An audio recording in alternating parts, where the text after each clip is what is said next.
It was late evening at a dimly lit bar just outside a small military town, the kind of place where laughter mixed with the clinking of glasses, stories of deployments were told like legends, and everyone thought they had seen it all.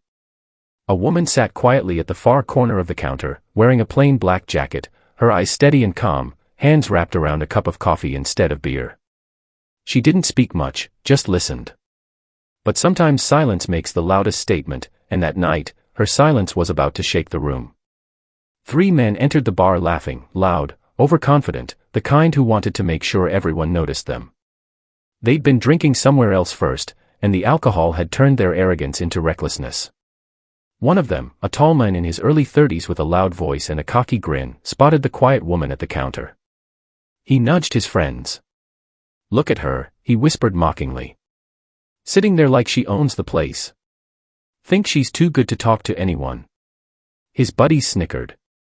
The bartender, polishing a glass, looked up briefly. He knew trouble when he saw it, but stayed silent. You could feel the tension shift like the calm before a storm. The man walked over, leaning against the bar beside her.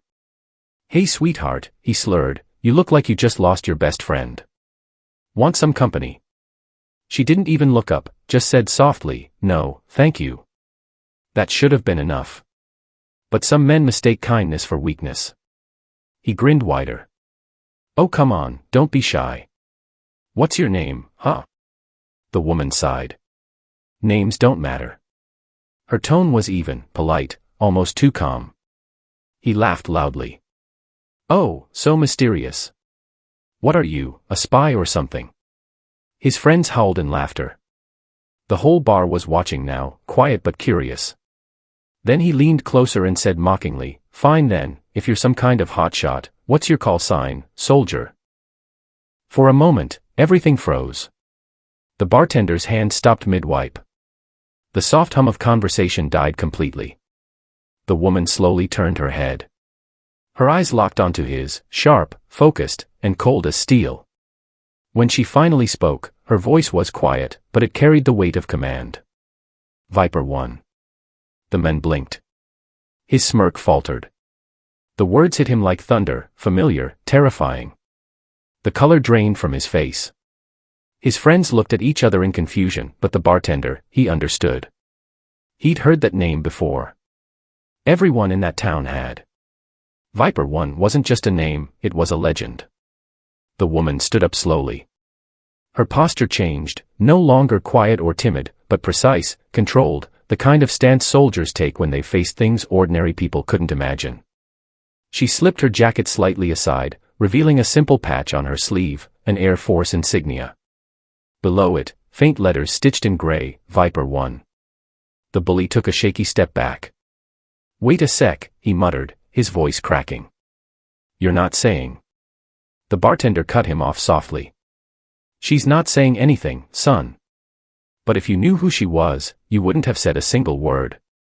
Rumor had it that Viper 1 was an elite fighter pilot, the first woman in her squadron to lead combat missions in one of the toughest regions overseas. Her name was whispered with respect even among hardened veterans. She had saved lives, not just once, but dozens of times. She'd flown missions where others refused to go.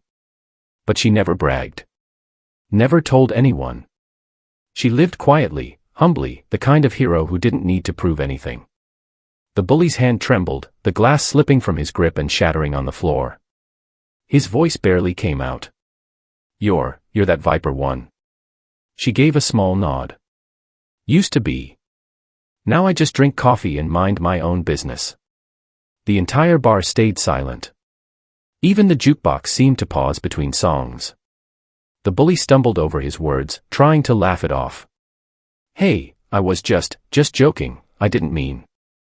But she simply held up a hand. "You don't need to explain. Just learn something from this. Not everyone who stays quiet is weak. Some of us have just seen enough battles." Her words hit him harder than any punch ever could. The bully's friends backed away, ashamed, mumbling excuses before leaving the bar altogether.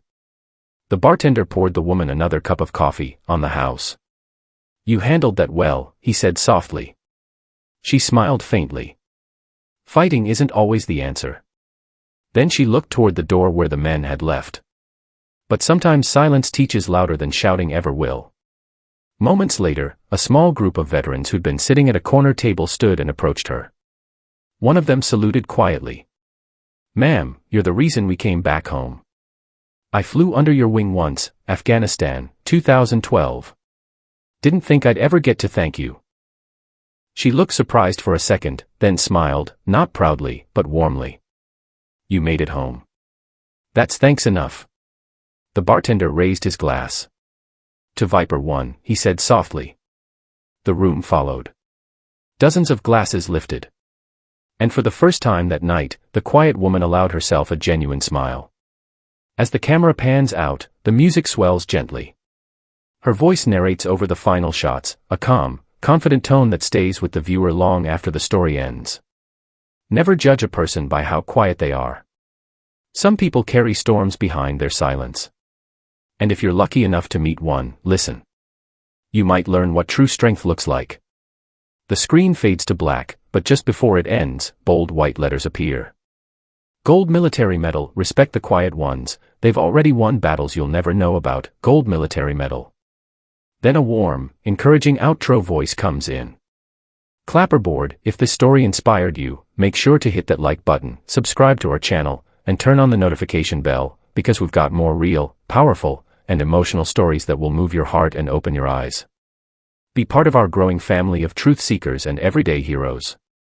Your support keeps stories like this alive. Raising hands fire.